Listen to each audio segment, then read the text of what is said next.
Hello good evening friends, I hope आप सभी अच्छे होंगे। So you are all welcome to another video lecture on the smart classes. आज जो हमने टॉपिक लिया है वो हमने लिए हैं PYQs based on JKS and other competitive exams, यानी प्रीवियस ईयर क्वेश्चंस जो पूछे गए हैं जम्मू कश्मीर एडमिनिस्ट्रेटिव सर्विसेज में और दूसरे जो कम्पिटिटिव एग्जाम्स हैं इनमें ये क्वेश्चंस पूछे गए हैं।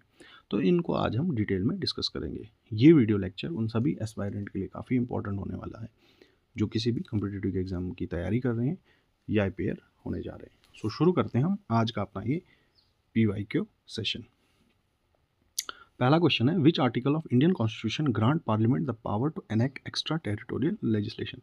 तो कौन सा ऐसा आर्टिकल है इंडियन कॉन्स्टिट्यूशन का जो पार्लियामेंट को एम्पावर करता है, यानी उसको एक ताकत देता है कि कानून बना सकती है पार्लियामेंट किसको लेके, जहाँ पे बात हो एक्स्ट्रा टेरिटोरियल लेजिस्लेशन की। वो है हमारा आर्टिकल 245, यानी आर्टिकल 245 के तहत जो पार्लियामेंट ऑफ इंडिया है ये कोई भी कानून बना सकती है अपने सिटीजन्स के लिए, चाहे वो देश के अंदर हो या देश के बाहर जो भी सिटीजन्स हो, तो उन सब पे वो कानून जो है बराबर लागू होते हैं। मान के चलिए कोई भी अगर इंडियन सिटीजन है वो बाहर जाके किसी देश में कोई क्राइम करता है तो उसको किसके हिसाब से डील किया जाएगा, जो नॉर्मल यहाँ पे BNS के तहत कार्रवाई होती है उसी के तहत वहाँ पे उस शख्स के खिलाफ जो है कार्रवाई होगी, या इनकम टैक्स के रिलेटेड लॉज होते हैं तो वो इम्प्लीमेंट होते हैं हर किसी शख्स पे जो भी इंडियन सिटीजन है।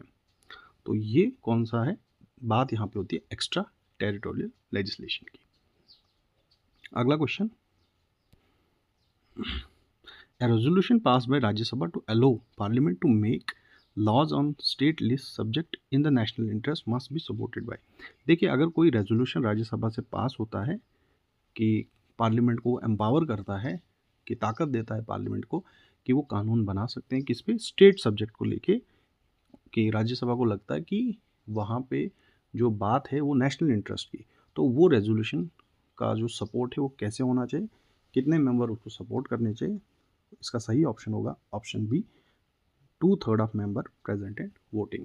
अगर राज्यसभा से कोई रेजोल्यूशन, हम यहाँ पे बात कर रहे हैं राज्यसभा की, तो अगर राज्यसभा से कोई रेजोल्यूशन पास होता है और 2/3 मेजॉरिटी से वो पास होता है, यानी 2/3 of member present and voting, वो इसको पास करते हैं, तो पार्लियामेंट जो है किसी भी स्टेट सब्जेक्ट पे कानून बना सकती है अगर लगता है कि वहाँ पे बात किसकी हो रही है, नेशनल इंटरेस्ट में है कि वहाँ पे वो कानून बनाया जाए। तो किस आर्टिकल के तहत होता है, article 249, the Rajya Sabha must pass resolution supported by not less than 2/3 of member present and voting to declare a subject of national importance. तो राज्यसभा की टोटल जो स्ट्रेंथ है कितनी है, 250, जो कॉन्स्टिट्यूशन के हिसाब से अभी की स्ट्रेंथ है 245, और उसमें 233 जो है आते हैं स्टेट और यूनियन टेरिटरी से नॉमिनेट होके, और 12 को प्रेसिडेंट जो है वो नॉमिनेट करता है।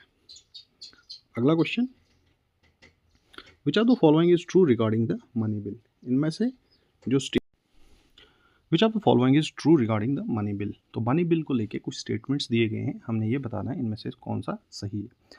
तो इसमें सबसे जो करेक्ट ऑप्शन है वो है there is no provision of joint sitting. देखिए, मनी बिल को लेके कोई भी प्रोविजन नहीं होता है ज्वाइंट सिटिंग को लेके। तो ज्वाइंट सिटिंग क्या होती है कि कभी कभी मान के चलिए जब भी कोई कानून बनता है तो उसके लिए सबसे पहले बिल लोकसभा से पास होती है, उसके बाद राज्यसभा से, या राज्यसभा से पहले पास होगी फिर लोकसभा से। कभी कभी इन दोनों में क्या होता है कि डिसएग्रीमेंट हो जाता है किसी भी कानून को लेके या किसी भी चीज़ को लेके। तो कॉन्स्टिट्यूशन में एक प्रोविज़न है उसको बोलते हैं ज्वाइंट सिटिंग का। उसके बाद लोकसभा और राज्यसभा का एक ज्वाइंट सेशन होता है और वहाँ पे बिल को पास किया जाता है जिसकी मेजॉरिटी होगी। It can be introduce in either house of parliament. लेकिन जहाँ तक ताल्लुक जो है, जहाँ तक हम बात मनी बिल की करें तो इसको किसी भी हाउस में प्रेजेंट किया जा सकता, बिल्कुल गलत है। सिर्फ लोकसभा में ही इसको पेश किया जा सकता है।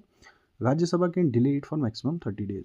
राज्यसभा इसको डिले कर सकता है 30 दिन तक। राज्यसभा ज़्यादा से ज़्यादा इसको डिले कर सकता है 14 दिन तक, उससे ज़्यादा नहीं कर सकता। The president can return it for reconsideration. तो जो हमारे देश के प्रेजिडेंट होते हैं वो इसको वापस भेज सकते हैं कि रिकन्सिडरेशन के लिए। ऐसा भी नहीं है, मनी बिल को जो हमारे देश के प्रेसिडेंट हैं वो वापस नहीं कर सकते हैं रिकन्सिडरेशन के लिए, ठीक है। क्योंकि जब भी कोई कानून बनेगा वो पहले लोकसभा से पास होगा, फिर राज्यसभा से पास होता है, और उसके बाद जो देश के प्रेसिडेंट होते हैं वो उस पर अपना सिग्नेचर करते हैं, तब जाके कोई कानून बनता है। आगे चलते हैं। In the order of precedence who among the following occupies the highest position. अब यहाँ पे बात हो रही है ऑर्डर ऑफ प्रेसिडेंस की। तो प्रेसिडेंस का मतलब होता है प्रोटोकॉल। तो प्रोटोकॉल के हिसाब से इनमें से जो रैंक है वो सबसे ऊपर किन की आती है? Chief election commissioner, speaker of Lok Sabha, जज ऑफ सुप्रीम कोर्ट या अटॉर्नी जनरल ऑफ इंडिया। तो इसका सही ऑप्शन होगा स्पीकर ऑफ लोकसभा, जिनकी रैंक आती है 6, और इनकी रैंक हायर है than chief election commissioner and supreme court जजेस, जिनकी रैंक 9 होती है, एंड अटॉर्नी जनरल उनकी रैंक होती है 11। इसको अगर हम थोड़ा सा डिटेल में समझेंगे ऑर्डर ऑफ प्रेसिडेंस को, तो नंबर 1 पे कौन आता है? तो नंबर 1 पे आते हैं हमारे देश के जो राष्ट्रपति होते हैं, प्रेसिडेंट, वाइस, उसके बाद वाइस प्रेसिडेंट, ठीक है, फिर आते हैं हमारे प्राइम मिनिस्टर, फिर आते हैं हमारे गवर्नर्स, ठीक। तो इस तरीके को कहते हैं ऑर्डर ऑफ प्रेसिडेंस। ओके, अगले क्वेश्चन पे हम चलते हैं।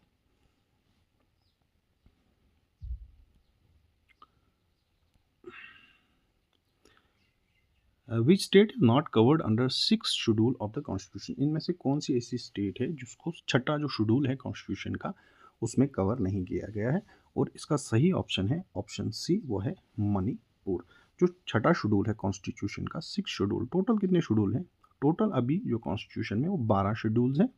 तो जो छठा शेड्यूल है ये डील करता है for administration of tribal area in 4 north eastern state, Assam, Meghalaya, Tripura and Mizoram.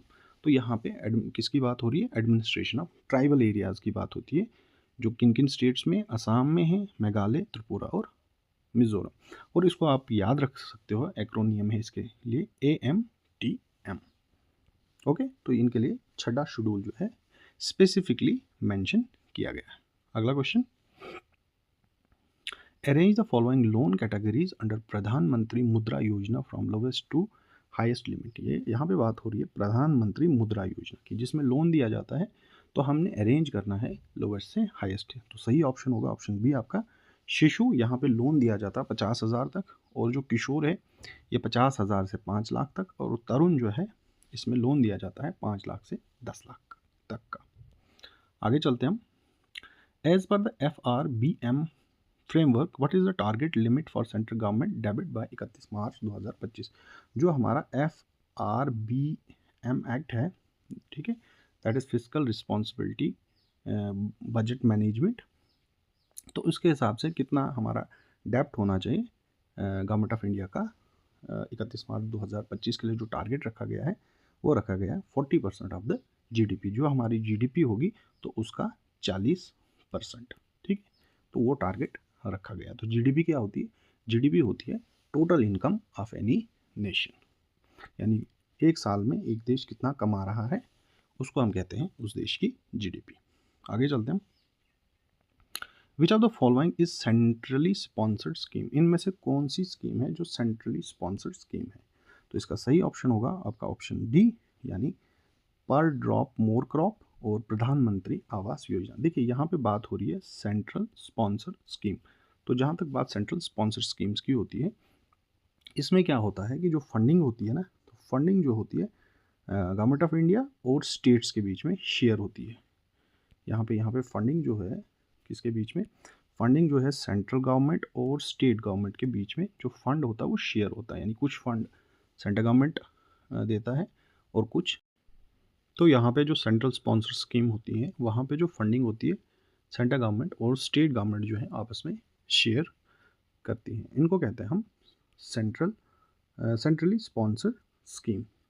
जैसे मनरेगा हो गया, पहले होता था। इसको हम थोड़ा सा डिटेल में थोड़ा सा और एक्सप्लेन करते हैं इस चीज़ को। सो सेंट्रल स्पॉन्सर स्कीम्स क्या होती हैं? Is a programme jointly funded by union government and state government. जैसे मैंने आपको कहा कि यहाँ पे यूनियन गवर्नमेंट हो और जो स्टेट गवर्नमेंट्स होती है, जो फंडिंग है वो आपस में शेयर होती है। जैसे मनरेगा हो गया हमारा, इसके अलावा जल जीवन mission, NHM, national health mission. तो इनको आप याद रख सकते हो, इनको कहते हैं हम सेंट्रली स्पॉन्सर्ड स्कीम। दूसरा आता है इसमें जो आपने याद रखना है, that is central sector schemes. तो ये जो होती हैं सेंट्रल सेक्टर स्कीम जो होता है इसमें जो फंडिंग होती है ना वो गवर्नमेंट ऑफ इंडिया की होती है पूरी, यानी पूरी गवर्नमेंट ऑफ इंडिया जो है उसको फंड करती है।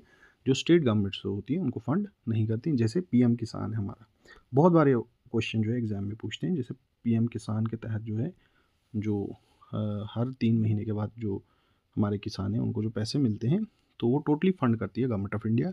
इसी तरीके से प्रधानमंत्री जनधन योजना और भारत नेट है, ठीक है। तो ये जो स्कीम्स हैं ये आ गई आपकी central sector scheme, that is PMJDY। Okay, आगे हम चलते हैं अगले क्वेश्चन पे। नेक्स्ट क्वेश्चन पे हम चलते हैं। In the context of RGTS what is the minimum transaction limit. जब भी हम RGTS करते हैं that is real time gross settlement, तो इसमें जो अमाउंट है मिनिमम अमाउंट कितना होना चाहिए, तो कम से कम होना चाहिए 2 लाख। तो वहाँ पे किया जाता है RGTS। तो अगर अमाउंट आपका 2 लाख से कम है तो वहाँ पे क्या किया जाता है, मोस्टली बैंक से जो ट्रांजेक्शन की जाती है वो नेफ्ट की जाती है, यानी इसके लिए कोई मिनिमम अमाउंट नहीं है। आप छोटा से छोटा अमाउंट भी नेफ्ट में ट्रांसफ़र कर सकते हो, जबकि RGTS में कम से कम 2 लाख। जब हमें बड़ी कोई ट्रांजेक्शन करनी हो, जैसे आपने 10 लाख की करनी है, 1 करोड़ की करनी है, 5 करोड़ की करनी है, तो वहाँ पे यूज़ होता है RTGS। अगला question, which parameter is not use by IMF to calculate a country's quota. देखिए IMF जो है, इंटरनेशनल मॉनेटरी फंड जो है, ये हर देश के लिए एक कोटा सेट करते हैं। तो कोटा को जब कैलकुलेट किया जाता है तो किस बेसिस पे कैलकुलेट किया जाता है, तो इनमें से कौन सा ऐसा पैरामीटर है जिसका यूज़ नहीं किया जाता, वो है ऑप्शन सी, डेमोग्राफिक डिविडेंड। इसका यूज़ नहीं होता। बाकी GDP देखी जाती है किस देश की कैसे हो, उस हिसाब से इकोनॉमिक वेरिएबिलिटी क्या है और इंटरनेशनल रिजर्व्स क्या है। आगे चलते हैं। जैसे GDP को 50% का वेटेज दिया जाता है, इसी तरीके से इकॉनमी को कितने परसेंट का, 30% का, यानी किस देश की इकॉनमी क्लोज्ड है, किसकी ओपन है, उन चीज़ों का ध्यान रखा जाता है। आगे चलते हैं हम अगले क्वेश्चन पे। Dendroclimatology is the study of past climate using. तो यहाँ पे बात हो रही है किसकी, यहाँ पे बात हो रही है डेंड्रोक्लाइमेटोलॉजी। तो ये किसको स्टडी करता है, इसका सही ऑप्शन है ऑप्शन बी, ये स्टडी करता है ट्री रिंग्स। ओके, अगला question, match the following conservation project with their launch year. यहाँ पे बहुत सारे कंजर्वेशन प्रोजेक्ट उठाए गए और ये कब उठाए गए, इनकी डेट को आपने याद रखना है, मेंशन करना है। और इसका सही ऑप्शन है ऑप्शन बी, प्रोजेक्ट हांगुल 1970 के आसपास, उसके अलावा project tiger 1973, elephant 1992 and snow leopard in 2009। तो इन डेट्स को आपने याद रखिए, काफ़ी बार एग्जाम में पूछा गया है। आगे चलते हैं। विच of the following is a UNESCO natural world heritage site in India. इनमें से कौन सी साइट है जिसको टाइटल दिया गया है किसका, UNESCO natural world heritage site का। तो इसका सही ऑप्शन है ऑप्शन बी आपका western Ghat. The western Ghat, Kaziranga and Manas are natural site on the UNESCO list. Rann of Kutch is not a natural world heritage site. तो जो ये आपका रन ऑफ कच्छ है तो ये कोई क्या है, नेचुरल हेरिटेज साइट नहीं है। UNESCO natural world heritage site की जो लिस्ट है उसमें ये नहीं है, ठीक है। तो अभी की डेट में इंडिया में कितनी हैं यूनेस्को लिस्ट में, अगर हम देखें मार्च 1 2026 को देखें, इंडिया है 7 natural and 1 mixed UNESCO world heritage site. तो 7 के करीब हैं, जिसमें काजीरंगा नेशनल पार्क असम है, इसके अलावा है that is Keoladeo national park Rajasthan में है, Manas wildlife sanctuary Assam में है, Sundarban national park West Bengal में है, Nanda Devi and valley of flowers national park Uttarakhand और वेस्टर्न घाट है, ठीक है। तो ये क्राइटेरिया क्या होता है किसी भी जगह को UNESCO natural world heritage site में लेने का, कि वहाँ की कोई ना कोई कल्चरल वैल्यू हो सकती है, ह्यूमन क्रिएटिविटी की बात होती है। तो इन सब चीज़ों को देख के, या नेचुरल ब्यूटी हो, तो इन सब चीज़ों को देख के ही वहाँ पे जो साइट्स हैं उनकी लिस्ट बनाई जाती है। अगला question, organism that can tolerate only narrow range of temperature are called. वो ऑर्गेनिज्म जो है सिर्फ एक नैरो रेंज ऑफ टेम्परेचर पे ही जिंदा रहते हैं, ठीक है। तो उनको हम क्या कहते हैं, उनको कहते हैं हम स्टेनोथर्मल्स। तो ये वो ऑर्गेनिज्म होते हैं कि जो कैसे ज़िंदा रहते हैं? सिर्फ नैरो रेंज ऑफ टेम्परेचर, यानी अगर टेम्परेचर में थोड़ा सा भी बदलाव हो गया कि टेम्परेचर कहीं ज़्यादा हो गया या कम हो गया, तो इनका सर्वाइव करना जो है बहुत मुश्किल हो जाता है। तो इसमें क्या क्या एग्जांपल्स आती हैं? जैसे कोरल्स आते हैं, उसके अलावा डीप सी फिश है, तो ये जो है रेप्टाइल्स हैं आते हैं इसमें बहुत सारे। तो जो एग्जांपल है किसकी? स्टेनोथर्मल की एग्जांपल है। ओके, आगे चलते हैं हम अगले क्वेश्चन पे। Eutrophication in the lake is primarily caused by access of, तो यूट्रोफिकेशन जो है खास तौर पे ये किसमें होती है? लेक्स में होती है। किसकी वजह से होती है? ये होती है नाइट्रेट और फॉस्फेट की वजह से, यानी नाइट्रेट और फॉस्फेट की वजह से होती है। और ये एक्चुअल में कहाँ से आते हैं? तो ये आते हैं एग्रीकल्चर रन ऑफ, यानी जब हम खेतों वगैरह में क्या यूज़ करते हैं? फर्टिलाइज़र्स का यूज़ करते हैं, और बारिश जब होती है तो बारिश के साथ ही वो बह के जो है तालाबों में चली जाती है, नदियों में चली जाती है। तो उससे क्या होता है कि वहाँ पे एल्गल ब्लूम हो जाता है, ठीक है। और एल्गल ब्लूम की वजह से क्या होगा कि जो वहाँ की मेरीन लाइफ है, यानी जो मछलियाँ वगैरह होती हैं, वहाँ तक ऑक्सीजन प्रॉपर पहुँच नहीं पाती है, सनलाइट भी नहीं पहुँचती है, ठीक है, क्योंकि ऊपर से काफ़ी वो एल्गल ब्लूम हो जाता है किसी भी लेक पे, तो जो मछलियाँ होती हैं वो मर जाती हैं, ठीक है। तो किल इफेक्ट्स बहुत आते हैं। अगला question,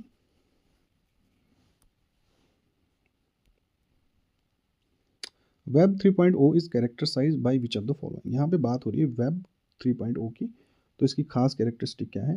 that is block chain integration end user ownership. तो ये किस पे काम करता है? Block chain integration end user ownership, यानी यहाँ पे बात जैसे हम क्रिप्टो करेंसी की करते हैं, ठीक है, या बहुत सारे ऐसे क्रिप्टो वॉलेट हैं जिसकी जो ऑनरशिप रहती है वो खाली यूज़र के पास रहती है, कि जो यूज़र होगा वही कंट्रोल करता है।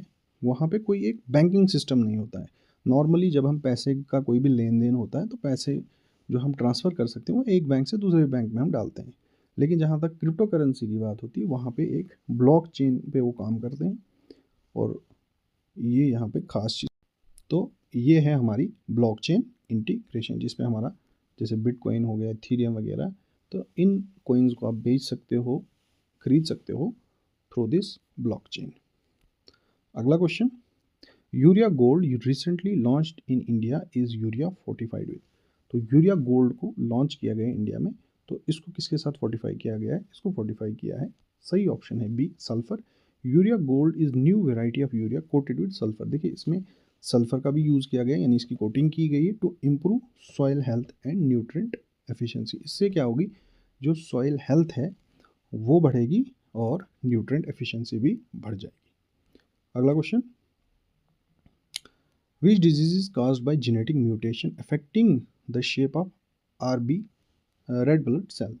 तो जो हमारे रेड ब्लड सेल हैं, कौन सी ऐसी बीमारी है जो होती है जेनेटिक म्यूटेशन की वजह से, और जो आरबीसी हैं उनकी शेप को ही इफेक्ट करता है, और वो है सिकल सेल एनीमिया, ठीक है। Sickle cell disease cause red blood cell to become rigid and sickle shaped, यानी जो आरबीसी हैं उनकी शेप कैसी होती है? सिकल जैसी हो जाती है, हिंडरिंग ऑक्सीजन ट्रांसपोर्ट, और जो ये ऑक्सीजन सप्लाई करने में जो मदद करते हैं हमारे रेड ब्लड सेल, तो वहाँ पे काफ़ी परेशानी होती है इस बीमारी की वजह से। आगे चलते हैं हम अगले क्वेश्चन पे। द ब्लैक चली डिक्लेरेशन इज रिलेटेड टू। तो ये एक डिक्लेरेशन है 2023 में हुआ था, ये किसके रिलेटेड है? That is artificial intelligence safety, यानी यहाँ पे बात हो रही है आर्टिफिशियल इंटेलिजेंस की। जो आजकल बहुत सारी जैसी चीज़ें हैं जो आर्टिफिशियल इंटेलिजेंस को बढ़ावा दे रही हैं, जैसे एआई का बहुत यूज़ हो रहा है, चाहे चैट जीपीटी हो, जिमनाई हो, इस तरह के बहुत सारे प्रोजेक्ट्स जो हैं वो दुनिया भर में चलाए जा रहे हैं। तो इनकी सेफ्टी को लेके ये एक डिक्लेरेशन किया गया था 2023 में। कहाँ किया गया था? ये किया गया था, was signed by 28 countries including India, US and China. तो इसमें ये देखा गया था कि जो रिस्क हैं एआई के साथ उनको हम कैसे डील कर सकते हैं। अगला question, the Nobel peace prize in physics 2024 was awarded for foundational work in. 2024 में नोबेल पीस प्राइज दिया गया था, और वो किसके लिए दिया गया था? वो दिया गया था ग्रेविटेशनल वेव्स के लिए दिया गया था। आगे चलते हैं, arrange the following ancient potteries in chronological order. यहाँ पे बात हो रही है एंशिएंट पोट्रीज की, जो चीज़ें बनाई जाती थी पुराने टाइम में, इनको आपने अरेंज करने हैं क्रोनोलॉजिकल ऑर्डर में, यानी पहले सबसे पहले कौन सी चीज़ आई फिर बाद में कौन आई, तो इसका सही ऑप्शन होगा ऑप्शन ए आपका। पहले OCP ओकेर कलर्ड पोट्री, फिर आई BRW, PGW, NPPW। ठीक है, तो ये एंशियंट हिस्ट्री में से ये क्वेश्चन पूछा गया है। आगे चलते हैं। The Ekta system in medieval India was, तो जब मिडिवल इंडिया की यहाँ पे बात हो रही है, एक सिस्टम हुआ करता था, उसको बोलते थे एकता सिस्टम। तो एकता सिस्टम एक्चुअल में क्या था, ये इसका सही ऑप्शन है आपका option B, a territorial assignment in lieu of salary, यानी सैलरी के बदले टेरिटरी दी जाती थी ऑफिसर्स को, ठीक है ना, यानी एक एरिया उनको दिया जाता था। तो ये किसने इंट्रोड्यूस किया था, ये इंट्रोड्यूस किया था इल्तुतमिश ने। The iqta was a grant of revenue from a territory given to officer for their services, यानी जो भी ऑफिसर जो होते थे, जो राजा के लिए काम करते थे, तो उनको बदले में एक मतलब ज़मीन का एक टुकड़ा दिया जाता था, और उससे ही जो वो कमाई वगैरह होती थी, उसको बोलते थे एकता सिस्टम। आगे चलते हैं। During which Mughal imperial reign was the Mahabharata and Ramayana translated into Persian, तो कौन सा ऐसा मुगल बादशाह था जिसके समय महाभारत और रामायण को पर्शियन में ट्रांसलेट किया गया था, और वो थे अकबर। अकबर एस्टेब्लिश मकतब खाना, अकबर ने बनाया था मकतब खाना, जिसको कहते हैं translation bureau, to translate major Indian epic into Persian to foster culture synthesis. तो जो भी जो इंडिया के जो मेजर इपिक्स थे, ठीक है, जैसे रामायण महाभारत, उनको ट्रांसलेट किया गया था किसमें, पर्शियन में किया गया था, और ये हुआ था किसके दौर में, अकबर के दौर में हुआ था। आगे चलते हैं। Match the Maratha administrative position, यहाँ पे मराठा एडमिनिस्ट्रेटिव पोजीशन से उनको आपने मैच करना है। इसका सही आंसर होगा ए, पेशवा, ये फाइनेंस और जनरल एडमिनिस्ट्रेशन को देखते थे। सारे नौबत chief in commander in chief थे। उसके अलावा श्रीनिवास रॉयल कॉरस्पॉन्डेंस, यानी एक तरीके से आप कह सकते हो मैसेंजर, जो एक जगह से दूसरी जगह जो है मैसेज पहुंचाते थे, जैसे हमारी फॉरेन पॉलिसी होती है, फॉरेन मिनिस्टर होते हैं। उसके अलावा दबीर मास्टर ऑफ सेरेमनीज। अगला question, which are the following state share a border with Myanmar, इनमें से कौन सी ऐसी स्टेट हैं जो म्यांमार के साथ अपना बॉर्डर शेयर करती हैं। इसका सही ऑप्शन होगा ऑप्शन बी, अरुणाचल प्रदेश, नागालैंड, मणिपुर और मिजोरम। देखिए ये इंडिया का मैप है, यहाँ पे ये हमारा ये है म्यांमार, और म्यांमार के साथ ये वाली जो स्टेट्स हैं अरुणाचल, नागालैंड, मणिपुर और मिजोरम, तो ये किसके साथ बॉर्डर शेयर करते हैं, ये बॉर्डर शेयर करते हैं म्यांमार के साथ। अगला question, which of the fundamental rights are available only to Indian citizen, इनमें से कौन से ऐसे फंडामेंटल राइट हैं जो खाली इंडियन सिटीजन को अवेलेबल हैं, वो है आपका सही ऑप्शन ऑप्शन सी। तो इसको थोड़ा सा हम समझते हैं कि फंडामेंटल राइट्स क्या हैं। बेसिकली ये वो राइट्स हैं जो दिए गए हैं स्पेसिफिकली किसको, इंडियन सिटीजन्स को। तो कुछ ऐसे फंडामेंटल राइट्स हैं जो खाली इंडियन सिटीजन्स को हैं, फॉरनर्स को नहीं, जैसे आर्टिकल 15, 16, 19, 29 और 30। यानी 15 क्या कहता है, prohibition of discrimination on the basis of religion, race, caste, sex और प्लेस ऑफ बर्थ, तो किसी के साथ कोई भेदभाव नहीं होना चाहिए।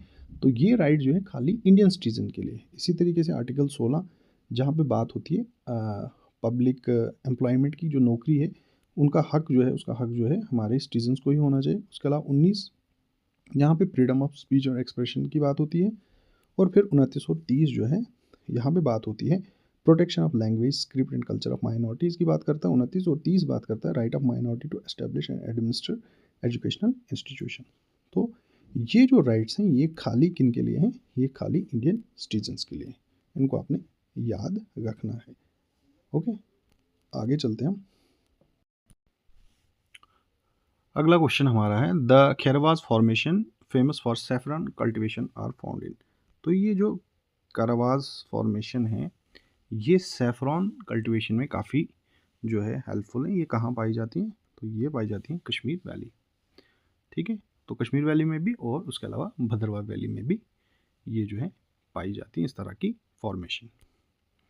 अगला question, what is the eastern most longitude of the India, अगर हम इंडिया की बात करें, जो ईस्टर्न है, नॉर्थ ये ईस्ट है, ये वेस्ट और ये साउथ है, जो ईस्टर्न मोस्ट पॉइंट है उसका जो लॉन्गिट्यूड है वो क्या है, तो इसका सही ऑप्शन है option B, that is 97 degree 25 minutes east. Okay, अगला क्वेश्चन, ओके ये आखिरी क्वेश्चन था, तो आई होप